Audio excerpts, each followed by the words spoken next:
آج یہی ہماری ٹیگ لائن یہ ہے کہ پی ایس ایل سے بھی زیادہ بڑی کامیابی پاکستان کے لیے ایکو سمٹ کو ہوسٹ کرنا ہے، کیونکہ 8 سربراہان مملکت اس وقت پاکستان میں موجود، 24 گھنٹے پاکستان میں موجود رہے، اب آہستہ آہستہ ان کی واپسی جو ہے وہ ہو رہی ہے، اور جو مشترکہ اعلامیہ آیا ہے، جو اسلام آباد ڈکلیریشن ہے، وہ بھی انتہائی اہمیت کا حامل ہے، اور تمام تر وہ بنیادی پوائنٹس جن کو ایڈریس کرنے کی ضرورت تھی انڈر دا کرنٹ سچویشن، اس کو ایڈریس جو ہے وہ یہاں پر کیا گیا ہے۔ سلیح صاحب آپ گفتگو کر رہے تھے، اور اس کے بعد میں مرزا صاحب کی جانب بھی دوبارہ جانا چاہوں گی۔ سر تھوڑا سا ذرا اس کو ہم ریجنل کنیکٹیوٹی کے پرسپیکٹو میں ہم دیکھ رہے ہیں، اور ابھی ہم کچھ ہرڈلز کی بھی بات کرتے ہیں، لیکن سر وہ جو پولیٹیکل ڈیویڈنڈز کی بات کی، لانگ ٹرم پولیٹیکل ڈیویڈنڈز، اس کے اوپر میں آپ کا ذرا کامنٹ لینا چاہوں گی، specially with reference to Iran. Power blocks تبدیل ہو رہے ہیں، ایران کے صدر کا آ ہی جانا کتنی اہمیت کا ہے؟ جی، جیسا کہ میں نے کہا پچھلے سیگمنٹ پہ بھی کہا کہ ایران کے لیے بھی اس وقت بہت ضروری ہے کہ وہ آئسولیشن میں نہ رہے۔ یقینی طور پہ پچھلی دفعہ ان کے ساتھ کو بہت اچھا سلوک نہیں کیا ایرانی صدر کے ساتھ پاکستان نے، لیکن ایران کو یہ مجبوری ہے کہ ریجن کو ساتھ لے کے چلے، اور اسی لیے وہ یہاں پہ آئے، اور انہوں نے ایک پیراگراف بھی ان کے لیے ڈل گیا جو کہ یقینی طور پہ ان کے لیے بہت سودنگ ہوگا۔ اس وقت اس میں ایک جو اور امپورٹنٹ چیز تھی کہ آپ کے چینی نائب وزیر اعظم جو تھے وہ ایز این آبزرور یہاں پہ موجود تھے، اور اس میں سی پیک کو برانڈ کرنے کی، سی پیک کو مارکیٹ کرنے کی کوشش کی گئی، اور ہمیں نہیں بھولنا چاہیے کہ چائنا جو ہے وہ افغانستان میں $1.5 بلین جو ہے وہ ریکنسٹرکشن اور ریہیبلیٹیشن کے لیے انویسٹ کر رہا ہے۔ تو چائنا اس وقت ایک میجر پلیئر کے طور پہ افغانستان میں سامنے آ رہا ہے۔ چائنا جو ہے وہ one belt one road initiative کے تحت جیسے پاکستان کے ساتھ اس کا سی پیک چلا ہے، اسی طریقے سے چائنا بنگلہ دیش، انڈیا، میانمار کو اکنامک کوریڈور جو ہے وہ بھی بنا رہا ہے۔ چائنا جو ہے وہ شری لنکا کے پورٹس پہ بھی انویسٹ کر رہا ہے۔ تو اس وقت اگر میں ریجن میں دیکھوں تو چائنا ایک کامن ڈینومینیٹر کا رول پلے کر رہا ہے، جو کہ نہ صرف سارک کو بلکہ یہ ان سارے کنٹریز کو اکٹھا کر سکتا ہے۔ چائنا افغانستان پہ بھی انفلوئنس کر سکتا ہے، چائنا ہمیں بھی انفلوئنس کر سکتا ہے، اور چائنا انڈیا پہ بھی اتنا ہی انفلوئنشل ہے، کیونکہ انڈیا کے ساتھ بھی اس کی کنیکٹیوٹی جو ہے وہ چل رہی ہے۔ Sir correct me if I am wrong, اڑتی ہم نے سنی تھی کہ شاید آنے والے 2 سالوں میں چائنا بھی جو ہے وہ ایکو کا ممبر پروبیبلی بن جائے۔ دیکھیے آبزرور سٹیٹس اس کو دے دیا گیا۔ آج ایک اور جو اہم چیز تھی، ترکمانستان کی طرف سے یہ سجیشن دی گئی تھی کہ امریکہ کو ایکو کا پرماننٹ آبزرور یا اس کا ممبر بنا لیا جائے، اور اس کی تائید جو ہے وہ زیادہ نہیں آئی، شاید ٹرمپائزیشن کی وجہ سے، شاید پچھلی حکومت ہوتی تو اس پہ کسی نہ کسی کی تائید آ بھی جاتی، لیکن یقیناً اس وقت یہ ریجن جو ہے یہ بین الاقوامی طاقتوں کی دلچسپی کا محور بھی ہے اور مرکز بھی ہے، اور چائنا کے لیے یہ امپورٹنٹ ہے چونکہ چائنا کی ابھی تک میجر انویسٹمنٹ امریکہ اور یورپ میں تھی۔ امریکہ میں ٹرمپائزیشن کے بعد اور یورپ میں بریگزٹ کے بعد اب چائنا کو کہیں نہ کہیں پہ انویسٹ کرنا ہے، اور وہ اس خطے میں انویسٹ کرے گا، اور یقینی طور پہ اب ہمیں دیکھنا ہے جو ریاستوں کے آپس میں تعلقات ہوتے ہیں اس میں کوئی پرماننٹ دوستیاں دشمنیاں نہیں ہوتی ہیں، اس میں ایک ون ون سچویشن کریٹ کرنا ہوتی ہے، اور ہمیں دیکھنا ہے کہ ہم ایک ون ون سچویشن کیسے ٹھیک ہے۔ مرزا صاحب آپ سن سکتے ہیں سر مجھے؟ جی مرزا اختیار بیگ صاحب سن سکتے ہیں سر؟ غالباً میرے ساتھ لائن پر موجود ہیں۔ رؤف حسن صاحب، یہ سی پیک کو کتنا بہتر طریقے سے ہم اجاگر کر پائیں سر اسی کو سمٹ میں؟ میرا خیال ہے کہ کافی حد تک سی پیک جو ہے وہ اس تمام خطے کا ایک فلکرم بنتا ہوا نظر آ رہا ہے over a period of time. میرا خیال ہے کہ اس کے بینیفٹس جو وہ تمام سر وہ تو نیچرلی آ رہا ہے نا، وہ تو چلے اب ہے سب کو پتا ہے، بٹ ہم کتنے بہتر طریقے سے اگر آپ صرف برانڈنگ کی بات کرتے ہیں تو اس میں ڈیفینیٹلی بہت ساری ڈیفیشنسیز تھیں۔ میرا خیال ہے کہ جی اس قسم کے بریک تھرو سمٹ کو پاکستان کو بہت پہلے سے ایڈورٹائز کرنا چاہیے تھا، بہت پہلے سے مارکیٹ کرنا چاہیے تھا، لیکن انفارچونیٹلی وہ نہیں ہوا۔ شاید اور ایشوز ہیں حکومت کے لیے اور اس میں وہ پھنسی ہوئی لگتی ہے، لیکن یہ ایک بریک تھرو سمٹ تھی، اور اس کے بہت سارے بینیفٹس جو ہیں وہ اسٹیٹ پاکستان کی ریاست کو مل سکتے ہیں، پاکستان کی حکومت کو بھی مل سکتے ہیں۔ سی پیک جو ہے وہ اس کو سب لوگ جو کھڑے ہوتے ہیں کہتے ہیں اس کو گیم چینجر ہے، گیم چینجر ہے، یہ سب کچھ ہے، گیم چینجر تو ہے، لیکن پاکستان کے لیے یہ نہ صرف کہ یہ ایک بہت ایک ریمارکیبل قسم کی اپرچونٹی ہے جو ان کو مل رہی ہے، اور پاکستان کو یہ بھی ریئلائز کرنا چاہیے کہ شاید اس کے بعد کوئی اس قسم کی اپرچونٹی ان کو نہ ملے۔ اچھا، سی پیک کی امپلیمنٹیشن کی فیلئرز بھی کچھ سامنے آئی ہیں بائی دا وے۔ بہت سارے پروجیکٹس جو کہ 2014 میں شروع ہوئے تھے اور ان کو یہ 15 میں شروع ہوئے تھے، ان کو کہا گیا تھا کہ 2016 تک وہ آ جائیں گے، کمپلیٹ ہو جائیں گے۔ اس میں کچھ انیبلٹیز بھی چائنیز کمپنیز کی سامنے آئی ہیں، اور انہوں نے کہا ہے کہ جی وہ نہیں کر سکے، اور اس میں سب سے امپورٹنٹ چیز جو وہ کہہ رہے ہیں وہ یہ ہے کہ جی پاکستان کے اندر جو لیک آف کیپیسٹی ہے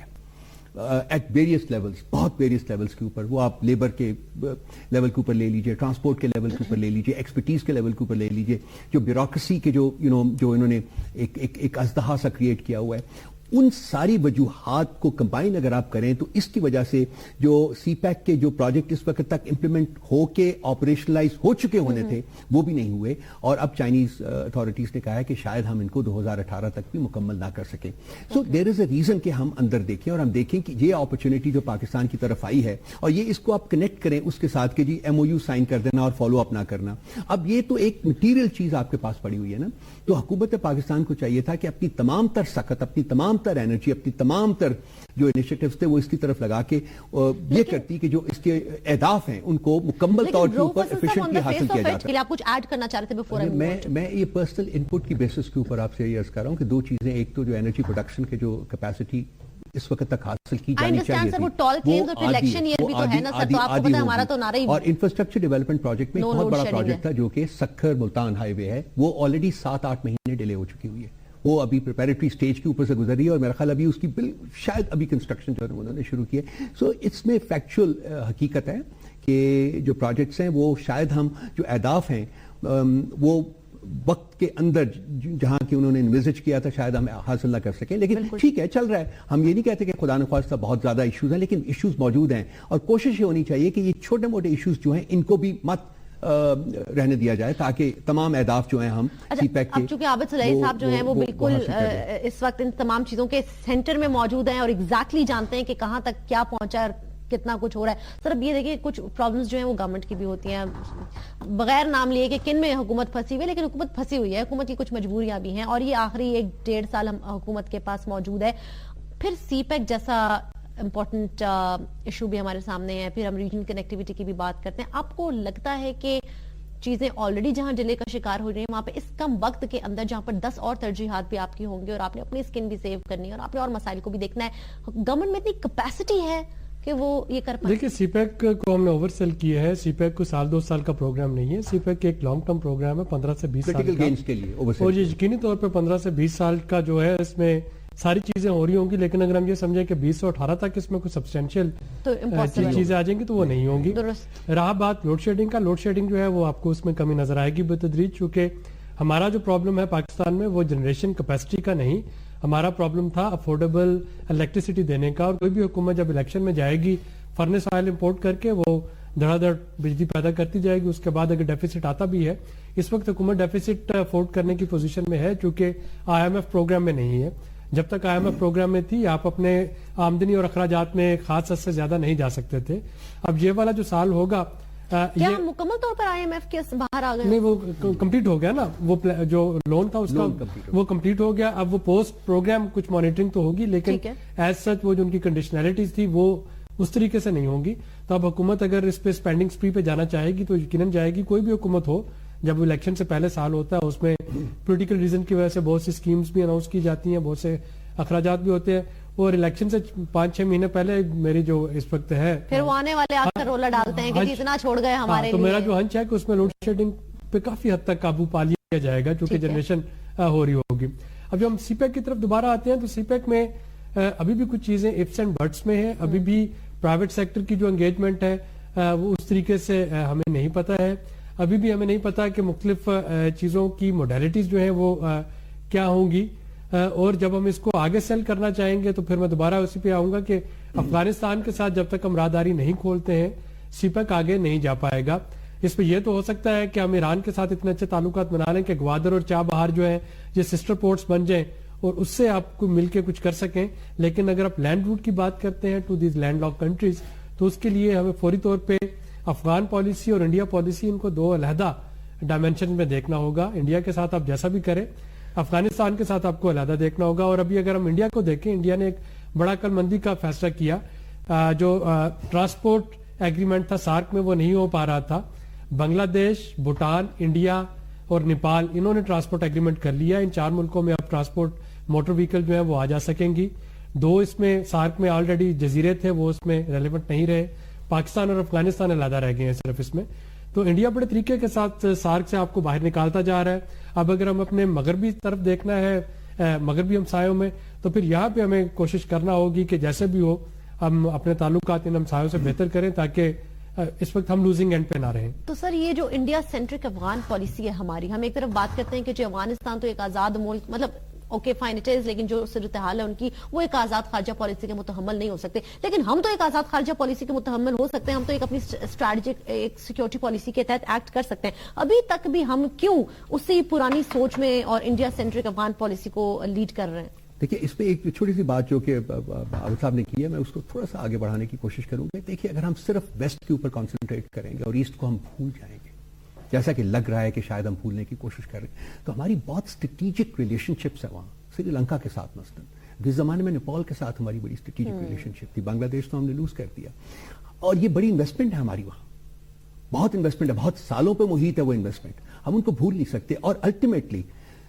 انڈیا کے ساتھ بھی جب تک آپ اپنے تعلقات ٹھیک نہیں کریں گے, اس وقت تک آپ کمپلیٹلی وائبل نہیں ہو پائیں گے اس خطے میں. اب آتے ہیں آپ کے سوال کی طرف. یہ ایک بہت بڑا کرائسس ہے پاکستان کا, اور کیونکہ میں یہ سبجیکٹ ہے میرا, اس لیے میں اس پہ ڈیل کرتا ہوں. میں یہ 67, 68, 69 سالوں سے ہم اسی انڈیا سینٹرسٹی کا شکار ہیں, اس پالیسی کا شکار ہیں, اور ہم کوشش ہی نہیں کر رہے کہ ہم نے وہاں سے نکلنا ہے. اور اس کی وجوہات کیا ہیں, یہ بہت امپورٹنٹ ہے. وجوہات یہ ہیں کہ ہمارے اندر بہت سے پیراڈاکسز ہیں, ہماری پالیسیز کے پیراڈاکسز ہیں. ہم ایک طرف تو ٹیرر کے ساتھ لڑائی کر رہے ہیں, دوسری طرف ہم ایک certain different brand of terror کو, اس کے بارے میں ہمارے پاس سمپتی موجود ہے. تو جب تک ہم یہ بیسک پیراڈاکسز جو ہیں, ہم تحریک طالبان پاکستان کے ساتھ تو برسر پیکار ہیں, تحریک طالبان افغانستان کو ہم پروٹیکٹ کرتے ہیں. اسی طرح سے اور بہت سے ہمارے یہاں نان اسٹیٹ ایکٹرز ہیں, بہت سے ہماری جو پروسکرائبڈ آرگنائزیشنز ہیں جو کہ اسٹیٹ کی پیٹرنیج میں ہیں, سارا کچھ ہے. اور یہ وہ چیزیں ہیں جو کہ پرپیچویٹ کرتی ہیں ایک انڈیا سینٹرسٹی کو. اور میں نے جیسے کہ پہلے کہا تھا, افغانستان کے ساتھ ہماری کوئی ایک جو فورن پالیسی مجھے نظر نہیں آتی جو کہ انڈیا سے آزاد ہو, انڈیا کے ساتھ اپنی فورن پالیسی ان کی مجبوری ہے, وہ آپ دیکھیں جن کی کنڈیشن ہے جو اسٹیٹ میں وہ ہیں. اب اس کو اگر آپ اس کے ہسٹوریکل پرسپیکٹو میں جاتے ہیں, مجبوری نہیں ہے, مجھے لگتا ہے it's more of a fear جو ہمارے اندر ہے, it's a fear factor, insecurity ہماری. ہم پہلے دن سے انڈیا کے بحث کے اوپر ہم انسیکیورٹی کا شکار رہے ہیں, لیکن ہم نے یہ کوشش نہیں کی کہ ہم اس انسیکیورٹی کو سیکیورٹی میں کنورٹ کر دیں. اب ہم پہلے کچھ نہیں تھے, ہمارے پاس فوج نہیں تھی, ہمارے پاس آرمامنٹس کچھ نہیں تھے. آج ہم ایک نیوکلیئر پاور ہیں, اور اس کے باوجود بھی, اور جس کو ہم کہتے ہیں اپنے منشور کے اندر تو انڈیا سے دوستی کا نعرہ لگا کر ہی ووٹ لے کر آ کر بیٹھے ہیں نا, تو پھر وہ ایک ڈفرنٹ کہانی ہے. دیکھیں جب آپ ایک نیوکلیئر پاور بن چکے ہوئے ہیں, اور نیوکلیئر پاور بننے کے باوجود بھی آپ اس انسیکیورٹی کا شکار رہتے ہیں, تو پھر آپ کو ڈیفینیٹلی انورٹس دیکھنا چاہیے اور یہ جانچنا چاہیے کہ آپ کی پالیسیز میں کیا وہ فلاز ہیں جس کی وجہ سے آپ اس انسیکیورٹی سے باہر نہیں نکل پا رہے. جب تک آپ باہر نہیں نکلیں گے, آپ افغانستان کے ساتھ اپنے تعلقات کو امپروو نہیں کر سکیں گے. میں یہ نہیں کہہ رہا کہ آپ افغانستان کے ساتھ آپ انڈیا کو بھی لے لیں, آپ انڈیا کو ایک ڈفرنٹ کانٹیکس میں دیکھیں, آپ اپنی پالیسی جو پریفرنسز ہیں, جو آپ کی جو پرائیورٹیز ہیں, ان کے مطابق آپ انڈیا کے ساتھ over a period of time improve کریں. لیکن جیسا کہ عابد نے بھی کہا, اور میں بھی اس کو ریٹریٹ کر رہا ہوں, کہ افغانستان کے ساتھ تعلقات کو امیڈیٹلی امپروو کرنے کے بغیر آپ اس جو ایکو ہے, یہ جو کنیکٹیوٹی ہے, جو سینٹرل ایشیا ہے, رشیا ہے, اس سے آپ مکمل طور کے اوپر بینیفٹ نہیں کر سکتے. لیکن سلیل صاحب, کیا ہم افغانستان کے ساتھ اپنے جو تعلقات ہیں وہ اس پوائنٹ پر امپروو کر سکتے ہیں کہ ہم انڈیا کے ساتھ اپنے تعلقات جو ہیں وہ جس کشیدگی میں وہ چل رہے ہیں وہ چلتے تھے؟ I think it's a troika, اور تینوں کو ایک ٹیبل پر بیٹھ کے چیزوں کو سیٹل کرنا پڑے گا. But are we ready for that? میرا خیال ہے کہ اس کو کر لینا چاہیے اگر ریڈی نہیں بھی ہے. دیکھیے ابھی بھی جو ہم نے رد الفساد میں شروع کیا, ٹیررزم کی ایک پروفائلنگ شروع کر دی, جس میں کہ ہم نے ایتھنیسٹی کو لے آئے, اور ہم نے اس میں افغان نیشنلز کو لے آئے. تو یقینی طور پہ کوئی بھی ساورن اسٹیٹ ہو, اگر اس وقت امریکہ میں بیٹھ کے ٹرمپ یہ کہنا شروع کر دے کوئی بھی پاکستانی یا کوئی بھی ساؤتھ ایشین جو اس طرح کی براؤن سکن کا نظر آئے تو اس کو پکڑ لیں, تو وہ یقیناً آپ دو ریاستوں میں اس سے کشیدگی پیدا ہوگی. اور ہمیں ایسے سٹیپس لینے چاہیے. آپ بھلے کاشس رہیں, بہت ضرورت ہے کاشس رہنے کی, اپنی جو سیف گارڈ ہے وہ سارے رکھیں, لیکن ڈپلومیسی بھی کوئی چیز ہے دنیا میں, اور ڈپلومیٹک ہو کے ہمیں ڈپلومیسی کی تو بات ہی نہ کریں رؤف صاحب. ہمارے تو وزیر خارجہ نہیں, ہمارے تو پرائم منسٹر صاحب کو یہ لگتا ہے کہ اگر وزیر خارجہ رکھ لیا تو پھر پالیسی کہیں اور سے ڈکٹیٹ ہونا بڑا آسان ہو جائے گی. لیکن میں آپ کو بتاؤں, افغانستان اور ایران کے لیے سرتاج عزیز صاحب تو بیسٹ چوائس ہے. اگر ان کو تھوڑا سا فری ہینڈ دیا جائے, سرتاج عزیز صاحب خود پختون ہے, سرتاج عزیز صاحب کے لیے افغانستان میں جا کے ڈپلومیسی کرنا کوئی ایشو نہیں ہے, and he can do it. دیکھیے افغانستان کے ساتھ ایک بات بالکل صحیح کہہ رہے ہیں, افغانستان کے ساتھ جب آپ کا سمٹ ہو رہا تھا یہاں, اور اشرف غنی صاحب نے کہا تھا جی کہ میں نہیں آ رہا, آپ کو یاد ہے کہ آپ اس سمٹ سے پہلے ہم نے کچھ لوگوں کو بھیجا تھا, حکومت نے انیشیٹو لیا تھا, جب میں نے پہلے بھی ذکر کیا, there were 10 or 11 people جو گئے تھے, افاظ صاحب خٹک صاحب گئے تھے, ریاض وزیر صاحب گئے تھے, محمود خان اچک صاحب گئے تھے, اسفندیار ولی صاحب گئے تھے. اگر آپ کا لیول آف انٹرسٹ ہو, آپ یہ چاہتے ہو کہ کہ ہم نے افغانستان کے ساتھ تعلقات کو امپروو کرنا ہے تو میں آپ کو کیٹیگوریکلی اسٹیٹ کر سکتا ہوں کہ یہ مشکل کام نہیں ہے ریاست پاکستان کے لیے, حکومت پاکستان کے لیے. پرابلم یہ ہے کہ ڈس انگیجمنٹ کے جو ایک جیسے پروفائلنگ اب انہوں نے یہ ایتھنک پروفائلنگ جو کی ہے یہ ایک انتہائی بیہودہ کام ہے. I'm sorry, please forgive my saying so. بہت چھوٹے لیول کی بڑی چیز ہوئی ہے جو بہت اچھل کر بہت بڑی بن گئی. یہ میرا نہیں خیال کہ اسٹیٹ جان بوجھ کے دشمن کیوں تلاش کر رہے ہیں, آپ لوگوں کو دشمن کیوں بنا رہے ہیں؟ اور یہ مسئلے کا حل بھی نہیں ہے, پروفائلنگ مسئلے کا حل نہیں ہے. یا تو اس سے مسئلہ حل ہو جائے نا, مجھے نظر آئے باقی لوگوں کو آئے تو چلیں کہ جی چلیں ٹھیک ہے یہ اب کڑوا گھونٹ جو ہے یہ بھی پی لیجیے, اس سے مسئلہ تو اور ایگریویٹ ہوگا, حل نہیں ہوگا. تو مسئلہ افغانستان کے تعلقات پاکستان کی جو امپروو کرنا جو ہے وہ مجھے India is a different thing all together, میں ان کو کمپیئر نہیں کرنا چاہوں گا. افغانستان کے ساتھ مشکل نہیں ہے. افغانستان کے ساتھ بھی آپ مجھے بتائیں سر 10 تو سٹیک ہولڈرز ہیں وہاں پر, آپ کس کس کو آن بورڈ لے کر کس کس کے ساتھ آپ بات کریں گے؟ Ashraf Ghani seems like very weak, اگر گورنمنٹ کو ہیڈ بھی وہ کر رہے ہیں from that, N D S کا بھی پریشر ہے, پھر انڈیا بھی وہاں پر موجود ہے, پھر ان کے اپنے نان اسٹیٹ ایکٹرز میں ہم کس کس سے بات؟ چائنا بھی تو وہاں پہ موجود ہے نا, اور چائنا کے ساتھ آپ کی اچھی دوستی ہے, آپ چائنا کو کیوں نہیں استعمال کرتے؟ اس وقت اگر ہم کہتے ہیں کہ چائنا ہمارا ایک ٹائم ٹرسٹڈ فرینڈ ہے, بات وہی روک صاحب والی آ جاتی ہے کہ ہم کرنا ہی نہیں چاہتے. شاید اس پہ کچھ ایک تھوڑا سا ان لوگوں کے ذہن میں بیٹھ چکا ہوا ہے جی کہ یہ افغانستان ہمارے ساتھ زیادتی کر رہا ہے. تو افغانستان انڈیا کا ایک ایکسٹینشن بن چکا ہوا ہے, وہ ان کے دماغ کے اوپر سوار ہو گیا ہے, اور ہم جو کام کر بھی سکتے ہیں جب آپ ان کے کہتے ہیں تب اس کا مطلب ہے سب کے. ہاں سب کے, وہ بالکل